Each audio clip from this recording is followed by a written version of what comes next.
Outlast 2 is the sequel to the acclaimed survival horror game Outlast. The game will be a survival horror experience and will take place in the same universe as Outlast, but it will have different characters and different setting. We might go back to Mount Massive Asylum one day, but for now we have new ideas and themes we'd like to explore and we think we are cooking up something special. Outlast 2 is a twisted new journey into the depths of the human mind and its dark secrets. It's time to get spooky. Outlast 2 is a first-person survival horror video game developed and published by Red Barrels. Red Barrels is a Montreal-based studio founded by industry veterans from Electronic Arts, Ubisoft and Naughty Dog. Outlast is the studio's first title, which aims to show that the most terrifying monsters of all time come from the human mind. The game will take place in the same universe as Outlast, after the events of the Mount Massive Asylum slaughter.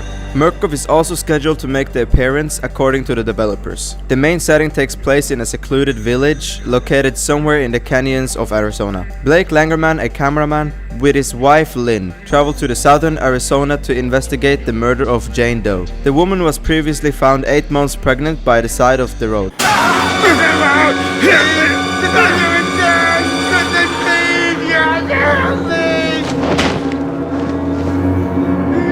Before committing suicide in the hospital that she was brought to, according to the facility records. Due to the desert climate and the region being inaccessible by land vehicles, the two take a chopper to reach their destination, which ends up in a crash from an unknown complications. Blake wakes up sometimes after, with Lynn nowhere in sight. Blake realizes that he has been stranded in a village with cult members that believe the end of times are upon them. His main goal is to find Lynn and escape alive from the hostile villagers.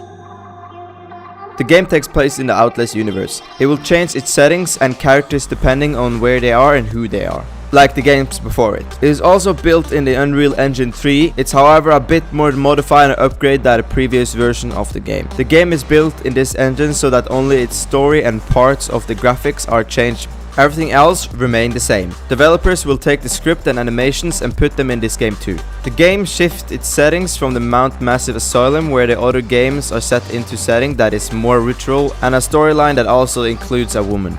The game is meant to be exciting and scary at the same time, with many surprises and unexpected twists. Developers commented that in this way they can take all the assets from the previous game, such as animations and scripts, etc. Players are able to run and crouch behind objects to avoid their Sexy outcome. as well as hide within various places. Whether it be empty barrel or pool of water, there is limited sprint mechanics will decrease the more player runs. The camcorder makes its return, with slightly different HUD and overall appearance. Night vision can be implemented to help the players navigate through darkness. However, batteries are required to keep the camera running. Like the original, the immediate takeaway from Outlast 2 is just how damn gorgeous the game is. Textures and objects in the environment are terrifying realistic. Low fog and walls of dust obscure your vision in a realistic and evocative way. And the night vision on the camera effects from the original game are back to attention and tenfold. In the number of interviews, Red Barrel stated that the chance of follow-up game relied on how well Outlast does on the market. The game is set to be released in the fall of 2016 on PC, PS4 and Xbox One. It remains to be seen exactly how well the gameplay that worked so well in the Asylum will transpose to another setting altogether. With the game releasing this fall, Outlast 2 will hopefully prove to follow up in the predecessor footstep as one of the best games to play at Halloween. Red Barrels will be sure to have more news to share on the title soon.